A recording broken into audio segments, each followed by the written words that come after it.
be a mom at this age, to be in a healthy relationship.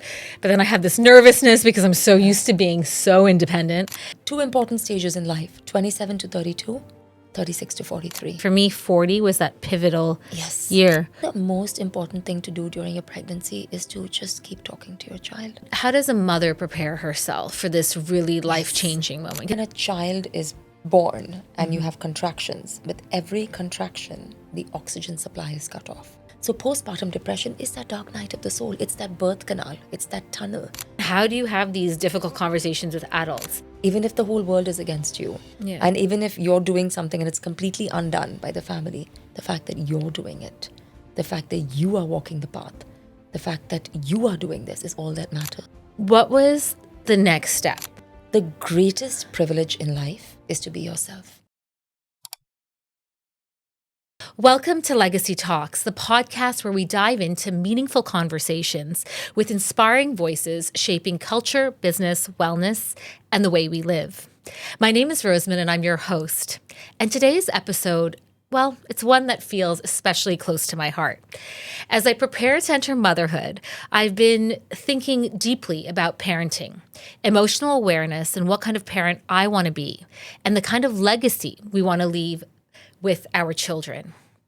Today, I'm joined by Kavita, a renowned parenting specialist and certified by Dr. Shefali in conscious parenting. It's a topic of conversation that happens, well, not enough. But today and together, we explore what it truly means to parent consciously, heal generational patterns, and create emotionally secure children. Together, we'll explore what it truly means to parent consciously, heal generational patterns, and create emotionally secure children, and navigate motherhood in the modern world. This is a conversation every parent or future parent needs to hear. So let's begin, and welcome to Legacy Talks. Kavita, we are back. We're back, but we are on Legacy Talks, and I really created this podcast really because, well, it was actually for me, to be honest. It was to be surrounded by women, to share their stories. And at this really pivotal mark of 40, I just felt, for me, I kind of really became my own in everything, just really being decisive of what I wanted to do, how I wanted to spend my time, whether it was relationships or work or family, all of that. And so today I wanted to bring you on. I think it's quite selfishly because I'm becoming a mom. I'm 2 months away. And I was like, Kavita, I need to get you on to learn some tips. I feel like you just nailed it. You really broke it down, which for me, I have this, what I'm feeling right now is this excitement, right? Yeah. To be a mom at this age, to be in a healthy relationship. But then I have this nervousness because I'm so used to being so independent. And so I really wanted to share insight that you can share with us, skills to become better parents. I rarely have cue cards or anything, but I actually printed something out because I was like, I don't want to miss anything.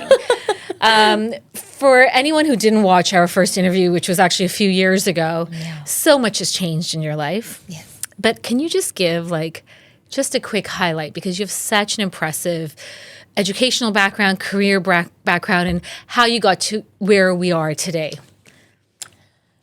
Okay, so I'll make it very quick. Yeah. Right? Because we could go on for years on this. So I was brought up all over the world, like I told you last time, and I'm a bit of a nomad. So I was born in India, lived in India for a few years. I went to boarding school from the age of 6 to 12. And my parents were in Africa, in Cameroon. So Africa was home. So we were there. Then I went to high school in Switzerland, in Lugano. And then I went to college in the States. I went to Vassar. And then I did my graduate school at Tufts. And then I went on to work in New York as a statistician. I mean, how amazing is that? Because as I told you last time, it is so technical and such a high-pressure job. Yeah. And you nailed it. Yeah, it was just macroeconomic research, right? Working with numbers. And I told you this last time, it's just, you don't question whether this is really who you are or what makes you flow or what makes you feel at peace. It's just, you do it because you can do it. And this is the only way you can get a job. basically. I was in New York. I wanted to live in New York. I'm Indian. So the only way to get a job is if I was in IT or in finance, you know? So I did it. And New York was a dream always? New York was a dream. Like in your I love 20s, New York. if you have that option, of course, Yeah. right? So I lived the dream in New York till I was 29, 28, 29. And then I moved to Dubai. Yeah. Because I wanted to move closer to home. Yeah. And I'd gotten married in New York, and I moved with my ex-husband to Dubai. And then life took over, Rosemin. There are two, I remember telling you this, but I'm going to bring it up again. Yeah. 2 important stages in life, 27 to 32, 36 to 43. Yeah. These are the seminal moments in life. And I was 29 when I got married the first time, and I just felt like I'd done the thing that wasn't me. You know, it doesn't suit me. Like you just make these decisions because I wanted a baby, and I'm 20, I'm 28, I'm 27. I want a baby. And you don't really question whether this job is for you, this relationship is for you, you know, and then when you enter it, you're like, well, this is not for me. You cannot sustain not being yourself. You can only do it for a little while. Yeah. You know, and so I'm grateful that I was able to move on from that relationship. And then whilst I did that, I got an internship because I'm a writer, you know, and I'd done a few projects for ITP. And I got an internship at Masala magazine. And I worked for free for a few months. And then the editor resigned, and they offered me a junior level position. And I worked my way up, you know, to editor-in-chief, and then to launching Hello, and then to... what a different career from like celebrity news to really crunching numbers. And Yeah. But then it just seems like a flow. And then I took over Cosmo, and I did that. And so on the outside, it looked like I had this amazing life, right? Which it always does for any parent. Yeah. I'm telling you. And I thought I was winning at life. Yeah. Till I was 35, I was like, here I am, I'm winning at life. Yeah. I got into a great relationship. You know, I met my husband now like a year after my divorce. And then we dated for a few years. I got pregnant. I was like, oh my God. And I love babies. I love children. I'm a stalker auntie. And I was like, I'm going to be the best mom. And I'd launched Hello. And I was like, this is great. And then when I had Ved, you know, you talk about 40 and you talk about that 36 to 43. I had him when I was 36. I literally did not expect to feel the complete abyss that I felt after I had him. It was 100 to 0. Panic attack, didn't want to be around him, suffocated, horrible. So after that, I looked for therapy, didn't get the right answers, suffered, could not be alone in a room with my own child till he was 3 years old. And I just turned 40. It's a bit blurry, but that was my 40th year. And I met Dr. Shefali. I interviewed her for the magazine, Zabari, who's this famous psychologist. And I asked her, I said, my son is 3 years old and, you know, I can't be around him. I'm scared. And she was like, well, you can't give what you didn't get. And that's when that was the aha moment. That was the aha moment. 40 years old, aha moment. You know, my mother was not well while I was growing up. You know, she's suffered a lot mentally, physically. And I'm South Asian. You don't really address it, you know. Yeah. So I took care of her all my life. And I thought I was fine till I had my child. And it showed me how little I had to give. And now you're in Dubai. Where was your family at this point? In India, Bangalore. Okay. In so Bangalore. they all came back. They moved back, yeah. Okay. When I went to college, they moved back to Bangalore. Yeah. It's so funny because you talk about one, I always say this, and I think I say it in every interview. For me, 40 was that pivotal year where I literally sat down and went through, how did I get from here to here? Yeah. And you start seeing like the dots connecting of why you made decisions, why I moved, why you get into relationships, good or bad. And try and heal yourself along the way, but then life is going so quickly, right? Like career starts, pressure, all of that. But for me, 40 was a very, very pivotal year. And I think it also helped me with understanding a lot. Like I started to really understand why my parents made decisions the way they did, why I made decisions. I think in the outside world, I was always this kind of strong, you know, handling business or being in front of the camera or whatever it was. And then you come home and you're so broken because you're like, you take stuff from relationships that you would tell your girlfriends never to tolerate or take, or, and I was like, oh my God, I'm that woman. Like, I never told anyone, right? And it's like you're that woman who is, it's crazy. And it all comes down to this kind of unhealed trauma indirectly, or what you see or what you absorb. You know what it is? It's, if I had to put it into a nutshell, and this is why I'm so passionate about what I do, is the greatest privilege in life is to be yourself. Yeah. Carl Jung said this. I love this. It is just the greatest privilege. We don't need to be anyone else. We all come with our individual blueprint, our gifts, our talents, our service to this world. But society conditions you to fit into a box, and as you start fitting yourself more and more into this box, you get disconnected from yourself. You are not allowed to be yourself because you have to suppress who you are to perhaps cope with life, Like, for example, I'll take myself as an example. I don't think I emotionally connected with myself because it was so tough in those early years, especially in boarding school as a 6-7-year-old. Yeah. Where you disconnect from yourself in order to survive. And so you don't really know who you are. And your instinct is to not go there. But when you turn 36, it starts changing. You enter your midlife. You can no longer suppress that voice and that pain and that disconnection. It just starts resurfacing. And at 40, it just blows up. Yeah. It blows up. Like everything. You cannot help but be yourself. Yeah. Now you can continue to ignore it. Yeah. But then as you ignore it, you get more and more neurotic and you lose your stuff.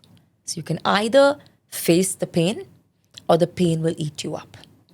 You fall sick. I tell people that I work with all the time, I'm like, please go there because you will fall sick. Your body will speak. You will fall sick. And it comes in different forms. Like for me, it was the stress and pressure, but I actually think like my Achilles heel was probably acne. I had such bad, severe acne. Really? Like, look at you now. So, and so because I figured out how to manage the stress and the no sleep and like the unhappiness and diet, all of that stuff in between. And I remember like I'm talking about ridiculous amounts of money, right? Because I was in the media field. I had access to probably the best doctors in the world, right? Like wherever I traveled, and they would give me every concoction of like tropical medicine. And then when I kind of figured it out, that at this kind of key pivotal moment in my life, I was like, you take away that bad relationship, change your diet, take away the stress, you sleep, and that concoction literally just my skin started. Your body was speaking. My body was speaking. Yeah. So it comes out in different ways. And some, for me it was acne, other people have other illnesses, but you get sick. Yeah. Like, why do men have heart issues and women have cancer? Yeah. Because men are not in their emotional self. They don't know how to be in their heart. And women don't know how to express their anger. So true. It's so true. And so when was this pivotal shift where you decided to go into conscious parenting? Well, when Dr. Shefali told me that. So you interview her, and was that like an aha moment for you? Aha moment. Yeah, it was the aha moment because somebody said it to me, and I think I needed to hear it from someone I really respected. Yeah, and maybe there was an energetic something then. That was the aha moment, and I quit my job. Like I literally, I was like, I'm done. And it takes a lot to walk away when you've built something and you've gone from all of this to reach that pinnacle of a and career. Also at this career point, I mean, I feel like both, because we've known each other for so long, it's like you almost think that defines you, right? Like you're like, she is the editor, like you're the founder of this, and like then when you step away voluntarily, by the way, right? People are like, what? Like, what's your title again? Like, what? Like, who are you? Who are you? Things change, Yeah. And it's so true. Until you are so centered of who you are, those titles will come and go, but you will always be you. Yeah, I think for me, what fell away was the fact that I just wanted to be a mother, Rosemin. I knew what it was like. And I just wanted to be a mother. I did not want to run away from my child. Yeah. And I would do anything to be there for him because I know what it feels like, And so I just quit and I broke and I found the right healer, studied under her, and I just wanted to be there for him. I wanted to be well. I wanted to be present. So Dr. Shefali, just to give you a little bit of a background, is a best-selling author. I mean, she does such great podcasts. She's spoken on every kind of panel under the sun across the globe, and really believes in conscious parenting, being present. And I want to highlight that you are certified in this field. I am. Yeah. And then I went on to do my master's in psychology in where she went. Yes. Because I don't believe in a lot of the clinical work. Like there's a lot that is unsaid. Healing is mind, body, soul. So there's one university in California that she went to called the California Institute of Integral Studies. So I went there. I went there and I did, it's spiritual and emotional and physical and esoteric and of course scientific, So you finish I finished my master's. You finish your master's, you come back, you're a mother at this point. I'm a mother. But I was lucky enough to be able to do it live virtual, online. Okay, yeah. Be able to I remember this. Yeah, of course. Live virtual. Otherwise, I would not have gone. Yeah. So you do it online, you're certified. Yeah. What was the next step? Was it really about practicing everything you learned with your child? Or did you have another aha moment where you're like, I can actually help people? And you start recognizing it, I'm sure, when you go to pick up school and you start seeing other parenting styles. Yeah. When did that business mode come in where you're like, I need to do something. I need to use my skill set? I think that I've always been really into children. Always, all my life. Like, when you look at children. Look at, like, now you're going to have a child. Yeah. It's so wonderful that you know all of this. Look at your child. Your child will start showing you what he is drawn to. Ever since I was a child, all I wanted to do was dress babies, take care of babies, be with babies. I was obsessed with children. So I'm just obsessed with them. So when I started learning what I learned and applied it to my child, and I saw the pain that other children were in and the pain that other parents were in, I just could not help myself. I was like, this is what I want to do. This is who I am. This is who I am. Like, I've literally lived this life. None of the other things were what I did. Mm-hmm. This is my service in this world. Because my heart would physically ache when I saw children and parents suffering.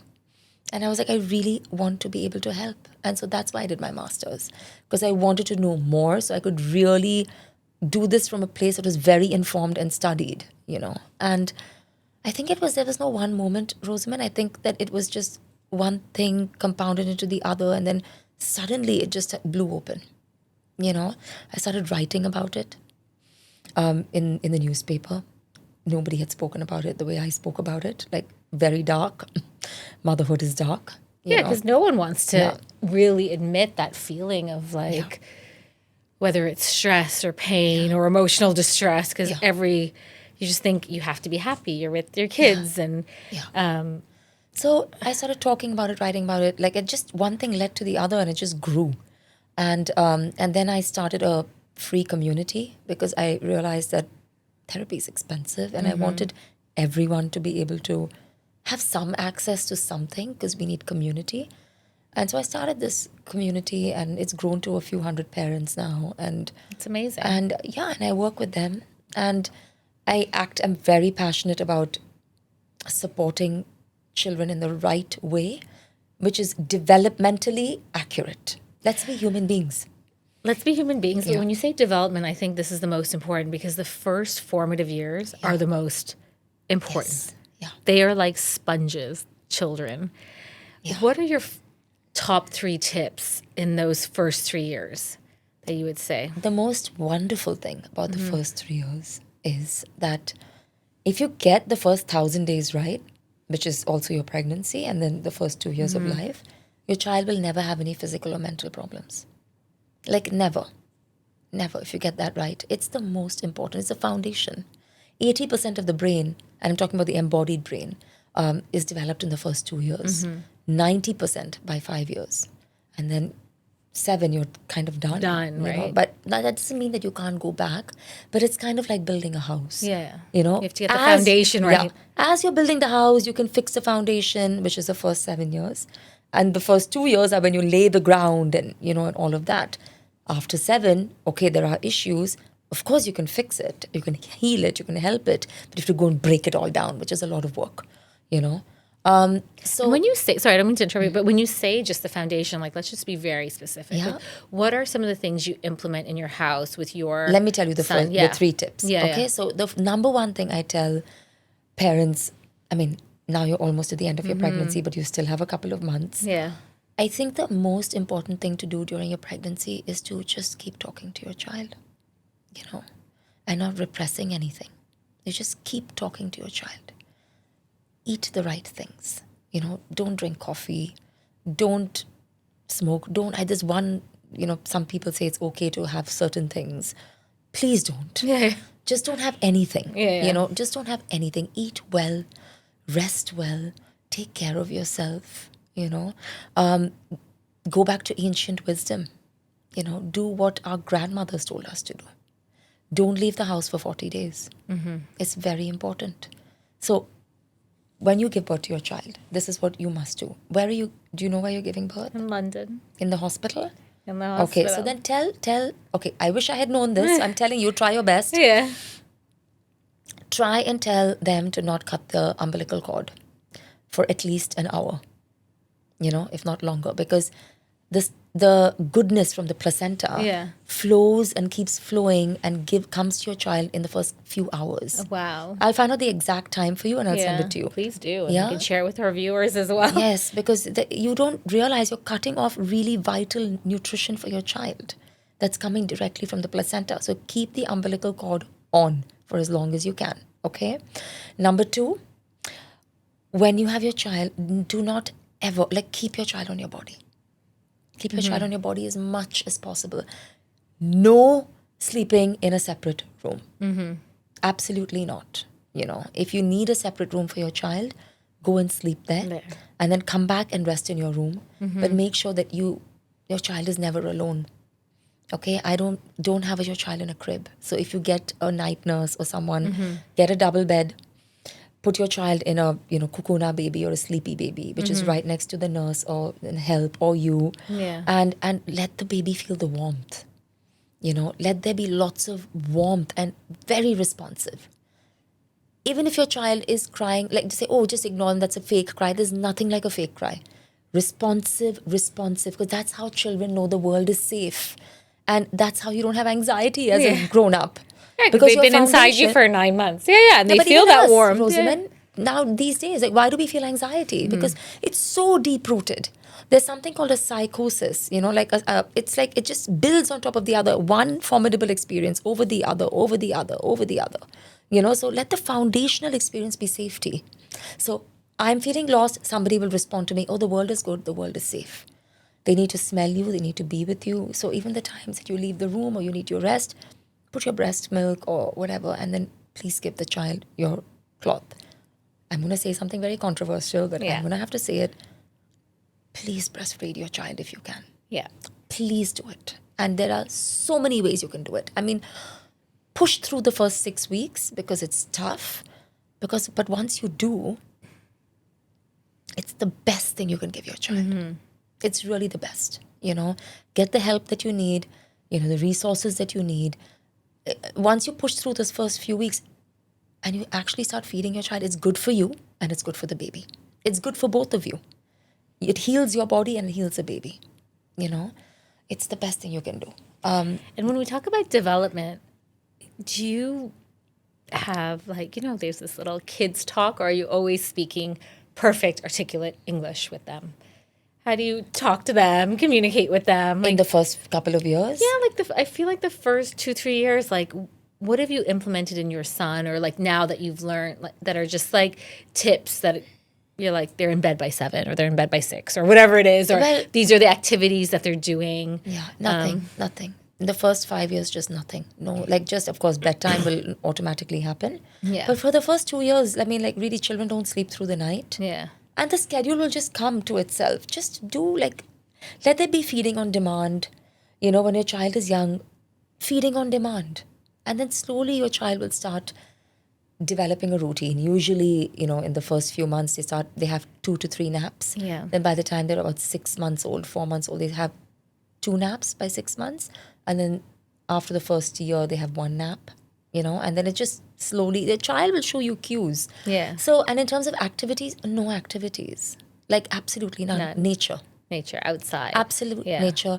Don't buy toys Yeah. because they actually impede the creativity of the brain. Let them play with, things that they have in life, paper, cardboard, Yeah. wooden blocks, cloth. Yeah. Because, Waldorf Steiner, have you heard of Waldorf Steiner? No, tell So me. Rudolf Steiner is Yeah. a really incredible education specialist who invented an education system called the Waldorf Steiner method, Waldorf Steiner school. And it goes with the cycles of the brain, 7 years, 7 years, 7 years. And is very developmentally informed and spiritually informed and emotionally informed. And he really said, do not give your children anything that will take away from this. So storybooks without pictures. The pictures stop them from their imagination. Wow. Storybooks without pictures. Yeah. Toys, they don't do the work for you. So remote control cars, dolls that are too bright, wearing crazy things. No. Neutral, wooden blocks, cloth, paper, mud, sand, plants. If you look at a young child, they can spend forever looking at something. Just put your child in a mud patch, and with a few leaves and, a couple of safe pebbles or something like that, and just leave them there. Being in that mud, being in nature, having your children barefoot all the time as much as possible. Really touching feeling things, that earth, yeah. earth, touching things, feeling it, gardening, being around animals. It's just so special for children because that's how you really develop your creative brain, and that's the only part of your brain that's developing till you're 7. The right brain is the predominant brain till you're 7. It's our foundation, and that's creativity, instinct, emotion, imagination, everything that AI can't replace. So they can never do that. So once you solidify that and you have this incredible imagination, do you know that every one of us is a genius when we're born, and as we grow older, we lose our genius? I'm sure. I believe that. Because of this. Yeah. Yeah, so keep it simple. Keep it really simple. And also try to put your child in linen, as Cotton, linen, natural pure fiber. cotton, pure yeah. linen, diapers. Of course, when you're outside, you may need them because it's more convenient, but at home, let them be free, like in a cloth diaper or just free.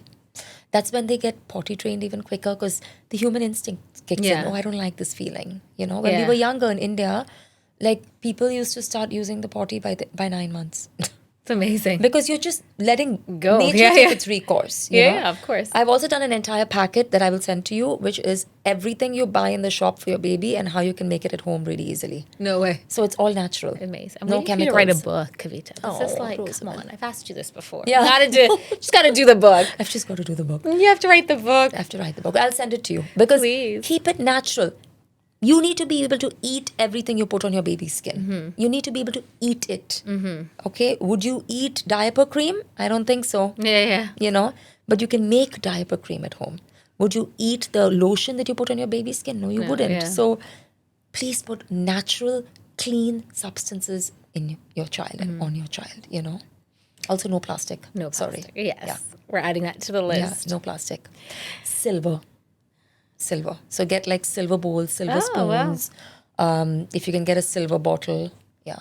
Wow, that's a good tip. Yeah. It's very powerful.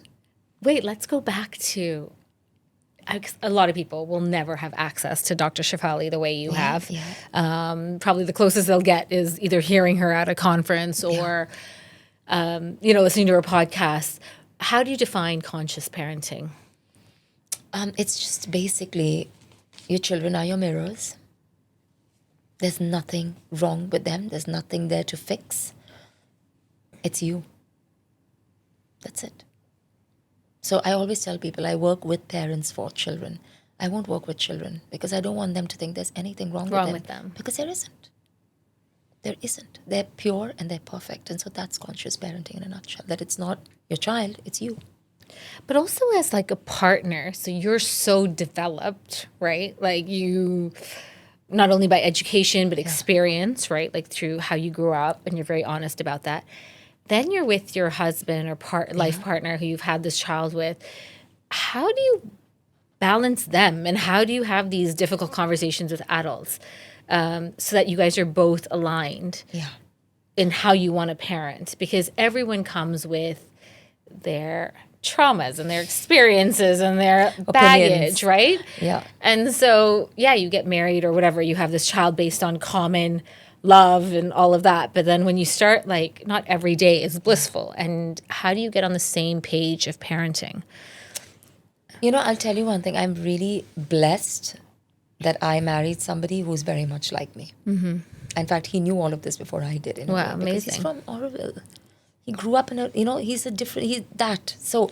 Okay, you're lucky. But now that you are. But. Yeah. But I will tell you this. Yeah. It is the most challenging thing. Yeah. When you are the only person who thinks this way. Yeah. And your family doesn't agree with you. Your partner may not be on the same page as you. So what do? I mean, is my work going to not? Like, I have so many parents who say, I don't want screen time, but when I'm gone, the grandparents give the screen to the child, or they give them sugar. And like, what do I do? Yeah. I think the most important thing to remember is there's only one person who really matters. I'm being really honest, Rosemin, it's the mother. In the beginning, for the formative years of a child's life, there's only one relationship that really, really matters. It's the mother. Mm-hmm. So even if the whole world is against you, and even if you're doing something and it's completely undone by the family, the fact that you're doing it, the fact that you are walking the path, the fact that you are doing this is all that matters. You can control no one but yourself. Just surrender. Just surrender. Your child chose this person as their father, these people as their family, chose you as the mother. So you can't change anyone else. Mm-hmm. You can walk the talk. You can show them the research. You can explain it logically and say, this is the research done by this doctor and this doctor. I'm not just talking woo-woo stuff. This is Harvard and Stanford. Like, the people that they would respect have done all of these studies. It's been proven. Okay, so hence I'm going to follow the science. I'm not going to just follow the advertisements or the conditioning. I'm going to do everything that's researched and proven. And that's what I'm going to do. Mm-hmm. I'm not just pulling this out of nowhere, you know. And then if that person still doesn't listen to you, then what can you do? You just continue to do it when you're around. And when you're not around, you can't control it. You have to surrender. Like, look at this universe right now. Did we know that we would be in this position right now as we record this episode, that there would be COVID or there would be this geopolitical situation that's playing out right now? Mm-hmm. You really have no control over anything but yourself. So it's very hard when it comes to your child, but honestly, just surrender and do your work. And the only energy, the woman's energy in the house is the energy on which the house runs. Yeah. I believe that. It is. I mean, it's a scientific fact also that female energy is a creative energy. Female energy is a energy with which the house runs. So you do your work, you walk the talk, you do it. And if someone, when you're not around, something happens, and that's okay. Like, your child chose that also. So maybe that's what they have to grow out of as well, But you do it. And what is your opinion on screen time? When did you introduce it to your child? Oh my God, I am completely against screen time. I'm just no screen time. Yeah. None. But at school, he's exposed to it, right? Well, iPad. Yes, but at home, no. I made it such a habit to not have screen time. Like, it's just not a habit, in our home, that Ved doesn't even want the iPad. Like, he hates it. When this online thing happened, he refused to sit in front of it. He said, I hate it. I just hate it. And I just let him do it on his own and then go outdoors. It's not a habit. Yeah. And I was very strict. For the first 2 years, I didn't know. So there was some cartoons shown. Yeah. Because I didn't know. I was at Cosmo. I was still asleep. But then once I realized when he was 3, I stopped everything. I just stopped everything. But like TV and like, does he watch movies or cartoons now, yes. and stuff? Yeah, we watch movies together now. He's 9.5. Yeah. But for the first 7 years, I would say don't watch anything. Just keep the brain developing the way it's meant to develop. Just create an environment of absolutely no screens. And reading to your child. Play. No, you don't have to do anything, Rosemin. I'll tell you. So this gentleman who I told you I had a conversation with, who, was who was part of the Green School in Bali and all of that. We did a talk together a few months ago, and his children were sitting in the audience, a 5-year-old and a 8-year-old, and they just sat there calmly. Because when you take away this external stimulation, when you take away this cartoons and this media stimulation and the colorful toys and the constant activities and the scheduling, your nervous system can relax. Your child will be able to play alone in a room for like 2-3 hours. You're developing the brain to stay present. Yeah. I have helped children like who people have attention deficit disorder just by changing their diet. You don't need medication. When I say diet, I mean what you eat and what you consume. Yeah. Just cut it all out, be uncomfortable for the first couple of months, and slowly you'll start seeing how the nervous system starts regulating, with a lot of parental presence. So obviously my algorithms now are all about parenting and all of that, and newborns. Yeah. So one of the, I don't even want to quote the stat because I can't remember it exactly, but it's like the crazy number for ADHD and autism and all of this. And so how do you... Overstimulation. Overstimulation. Do you know what ADHD is? Gabor Mate wrote the book called Scattered Brains. Scattered Minds or Scattered Brains? Scattered Minds. And it is all about ADHD. Okay? And he said the foundation of ADHD is this. There are certain personality types that are extremely sensitive. Really sensitive, And so ADHD is not hereditary or genetic, but that personality type of sensitivity is, okay? And so when a child is in an environment where that moment becomes too painful, for example, if they're crying in a crib and nobody goes to pick them up, if they say something to their parent and the parent doesn't acknowledge it, like, I hate school. No, you don't. Don't tell me you hate school, and they shut them down. That moment becomes too painful. So when you have a series of that, the instinct becomes to escape. So the instinct to escape is ADHD. And when there's enough of that done, compounded in your childhood, your child's instinct becomes to escape, to escape, to escape. You can't just stay because staying is pain. What's the answer to that when they say they hate school? I put up a reel recently. So many children are not wanting to go to school right now, and just the other day I was with a parent like, no, you don't. It's really wrong to hate school.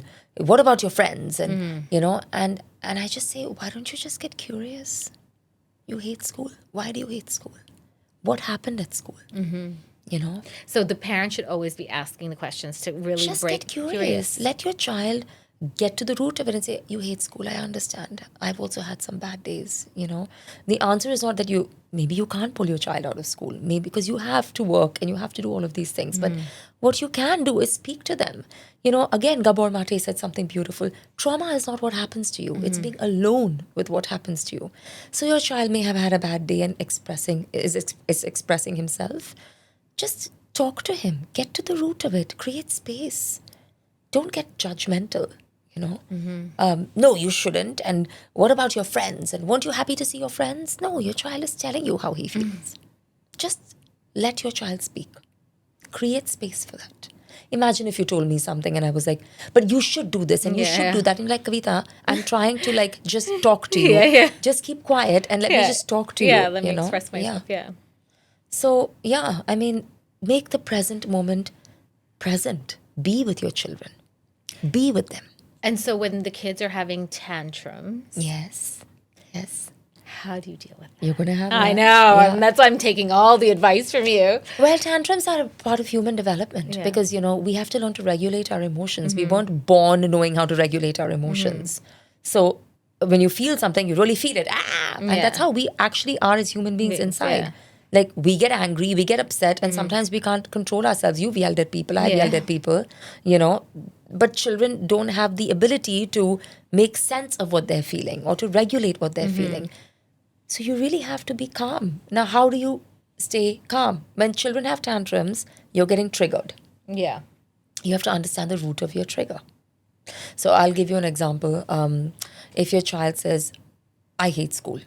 Okay, I don't want to go to school. And they're like this 3-year-old. I don't want to go. And you're like, just leave me alone and go to school. okay, and you're getting upset that your child is throwing this tantrum and you're like, no, you have to go, and da da da, and you're getting so riled up. Ask yourself, even if you scream in that moment and you're not able to regulate yourself in that moment, after the moment is over, we have to build the muscle of tolerance. Step out of it and ask yourself, why did I get so upset when he said he didn't want to go to school? You know? Well, because I need space. I Yeah. can't have him in the house all the time. Yeah. Why can't you have him in the house all the time? Because I have no freedom. You know, I can't do what I want to do. So why does that bother you so much? You know, I know it sounds very counterintuitive to ask these things, but you must. Yeah. Because, because when I was a child, I wasn't allowed to do what I wanted to do. And I finally have grown up and I can do what I want to do. You know, I want to live my life. I've grown up. I've earned this freedom, So then when, as a child, were you not given the freedom to do what you wanted to do? Go back to that moment. Feel that moment. Revisit it. Write about it. Okay, that's one. Sometimes we can't break it down consciously. We don't have the wherewithal to know when, why, how this happened. Yeah. Just feel it. When you step out from your child's vicinity, feel it. Feel the frustration. Touch the part of your body that you're feeling it in and just empathize with yourself. God, that's awful. I wish you would just go to school. I just want to be left alone. I understand. And just like feel, cry, and tell yourself, I understand. I'm with you. I love you. And slowly those feelings will leave your body and you'll become more regulated. Meditation is another great tool. Just because For yourself, for the baby. for yourself. For yourself. Yeah. Why? Because it teaches you to pause. It teaches you the art of the pause. When you learn to meditate, you can stop yourself. Healing is the space that you create between a trigger and a response. So the more of a space you create, the more you're healing. You're with so many parents now. You have this amazing community with hundreds of parents. Yeah. What would you say kind of the two main patterns that come up a lot that you just see are mistakes in parenting or things that you kind of just want to tell them to do differently because you've learned a different way? What are two common factors? Every parent wants the best for their children. Yeah. Everyone is here wanting the best for their children. Nobody is trying to throw their children under the bus. So that's the most common pattern. Everyone wants to know, how can I make my child happy? How can I make my child successful? How can I make my child have a good life? Yeah. So there's nothing like bad parenting because every parent's intention is the same. Yeah. No parent is like, oh, I want my child to have a horrible life, so I'm doing Yeah. this. No. The second thing that really stands out is how difficult it is to get unconditioned. How deeply we are all conditioned with fear. We're also scared for our children's future. We're also scared about what's going to happen next. We're so anxious about, will he be okay and will she be okay? And that we forget that they're already okay and they just need you to be with them. So this fear-based conditioning is very common. When actually the fear, when you really look into it, is somebody else's voice in you. It's always somebody else's voice in you. It's not your instinct. But you're so scared to do the wrong thing and to mess up your child that you're too scared to step out of that box or to uncondition yourself. But a lot of fear, a lot of deep conditioning from society, from our parents, from people surrounding us, and a lot of not listening to your own body and instincts. Listening to your gut. Listening right? to your gut. Yeah. Listening to your gut. So what is good parenting? Good parenting is just really listening to your gut and blocking out the noise. And good parenting is not being perfect with your children all the time. Yeah. Not like not losing your temper with your children or messing up. No, you apologize, you show remorse. Those are good relationships. Messy relationships are real relationships. But good parenting is for you to listen to your gut. I'll tell you something really beautiful. There's something called microchimerism, where your cells will stay in your baby's body for life, and your baby's cells will stay in you for life. You are really just connected. You are connected beyond anything. So listen to your gut because that's what your child needs. Nobody knows better than you and your body. Not a father, not a grandmother, you know, because your cells are in your child's body and your child's cells are in your body and you're connected for life, forever. So listen to your gut. we talk about, well, you mentioned food very briefly. Yeah. Let's talk about food, right? Yes, yeah. Like What to eat when you're pregnant? not just what to eat when you're pregnant, but like kids go to parties, like birthday parties, you instill this, regimen at home. Yeah. How are they getting all the nutrients? Sugar is everywhere. Like, how do you balance that? Because food is such a huge factor now. I have the 80-20 rule. Okay. Like I don't like my child can go to a birthday party and just eat it. It's fine. Yeah. Because it's not like a birthday party is happening every day. Yeah. But that's my personal preference. And I just believe that we live in this world. And so if we're too extreme with anything, then our children will rebound and want to rebel against us. Yeah. So for me, in my home, for example, we don't eat out during the week. He eats home cooked food, and I cook in ghee or coconut oil. Okay. No refined oils, nothing. And the vegetables are cooked a certain way, and you've got to do things a certain way. No microwave, no pressure cooker, no air fryer. Okay, because that messes up the molecular structure of food. So how do you cook certain foods? Eat seasonal. Eat clean. So that's 80-90% of his life, So if he goes to a birthday party and I allow him to have sugar on the weekend, I'm not going to, I don't give him, Mars and Twix and Kit Kat and all of that because it's just bad. Yeah. But or cookies that are, no, but if he wants to have a cake at a restaurant, or, we go out and he wants to have dessert at a restaurant, or there's so many local businesses that make great stuff, that you can order. Like, chocolates, Mirzam chocolates are so great. They're local chocolates. It's pure cocoa. Buy a chocolate, buy high quality chocolate. Buy high quality cakes. Make a cake at home. Like ice cream. Go to a gelateria. Don't buy the brands that are on shelves. Yeah. But go to a gelato shop. That's freshly made gelato. Let them have ice cream. I'm not extreme, but make the choices when you can. But if he goes to a birthday party and there's horrible chicken nuggets and whatever, I'm like, fine, it's okay. I'm not going to make you feel like you're so different, because then you'll feel weird, and then it's going to be. And what about school lunches and all of that? I send home cooked food. Oh, do you? Okay. Yeah, I send lunch from home. And then once a week. But his school lunches are actually amazing. They have a really great catering company. Amazing. A great catering company that brings in fresh food. I think they've implemented that. even in the UK, they've implemented. They have good food. Yeah, it's fresh food. It's nutritious food. Yeah. So once a week or once every couple of weeks, he has a school lunch. But it's fresh, hot food. Yeah. That is made and served, and it's quite nice.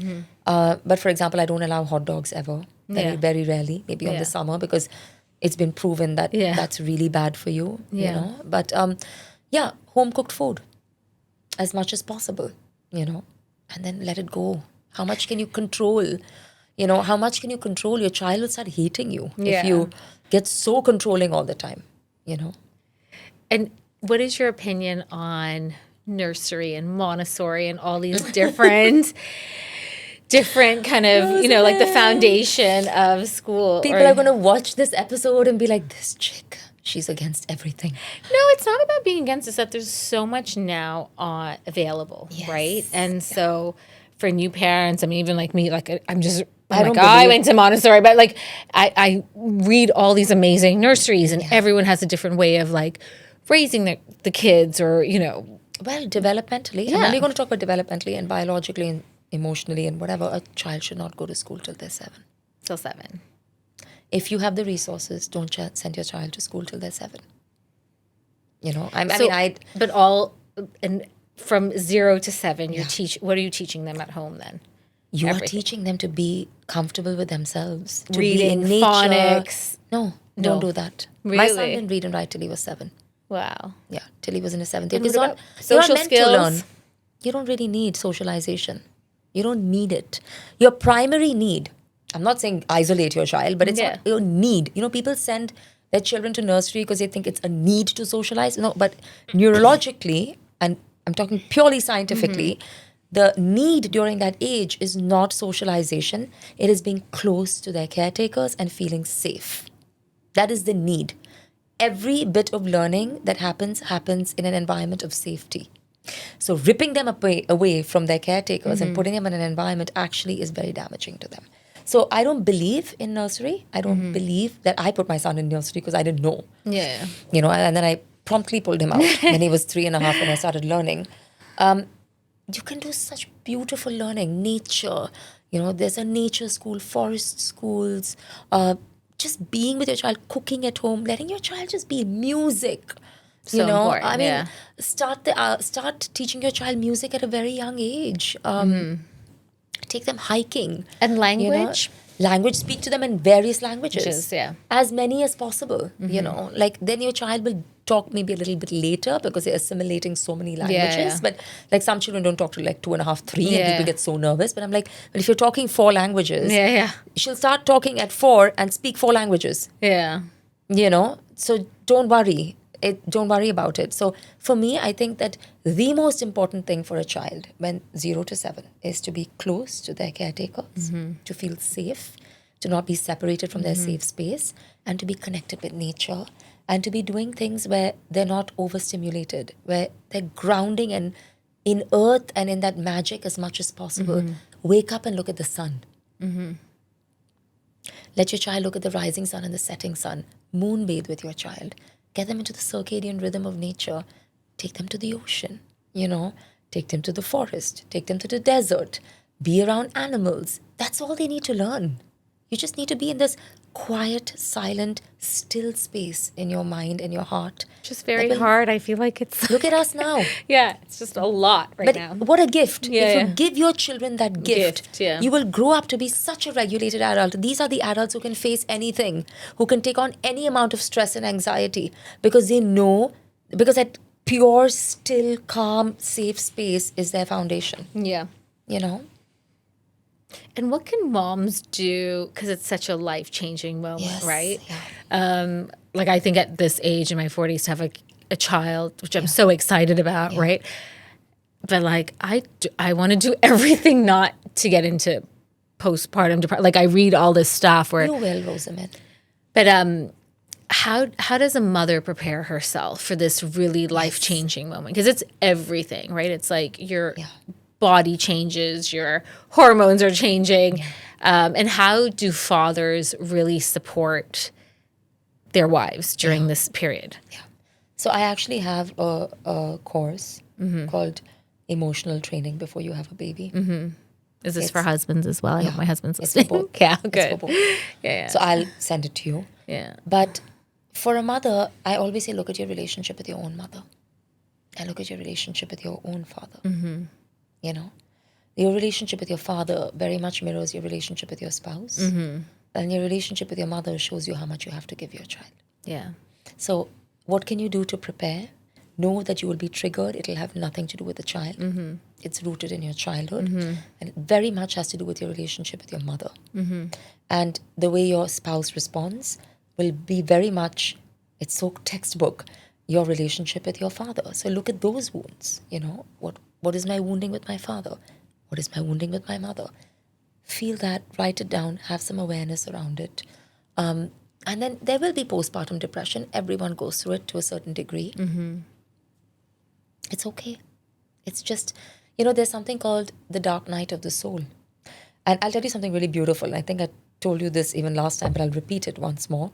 Is, when a child is born and you have contractions, with every contraction, the oxygen supply is cut off.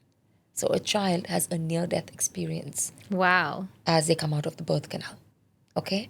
And that birth canal is dark and suffocating, and they don't know what lies on the other end. It's the in-between, right? From the safe womb to this new life. And that is exactly what you'll go through. That is a process of healing. Every time you're healing, you will go through a dark night of the soul. So postpartum depression is that dark night of the soul. It's that birth canal. It's that tunnel. You're meant to feel dark and depressed and go through a near-death experience emotionally, before you come back to life. So just surrender to it and know that it's just a part of the process. It's a part of this new life. Well, I think what's amazing now is that we have resources like you. Yes. Yeah. And To awareness. either book a session with or be a part of a community. How do people get in touch with you? Where should they be following you? So I have my Instagram account at Yeah. conscious.parent, and then in the bio, there's a link to my parenting community. So join it. It's called Raising Hearts. Nice. Because I believe we're hearts Yes. before we're heads and brains. And join it. There's different subgroups for divorced moms, single dads, like natural, protocol for the baby, general advice. There's education. There's a lot, screen time. So there's different subgroups on the topics that you're interested in and what you want to know. Well, I love it. Thank you so much for sharing your story. I love how your career has just evolved. And I love that you've actually bringing something new to the Middle East. I think it's so honest, these conversations where everyone, again, you're like trained to just be on like cloud nine with a new baby or a child or at any age. And the reality of it is you have to be growing as much as your child has to be growing. Yeah. You have to constantly be evolving. And really, I mean, for me, it's really just making sure that you're on the same page as your partner as well. Yes. So it's not just on you. Yeah, and surrendering, of course.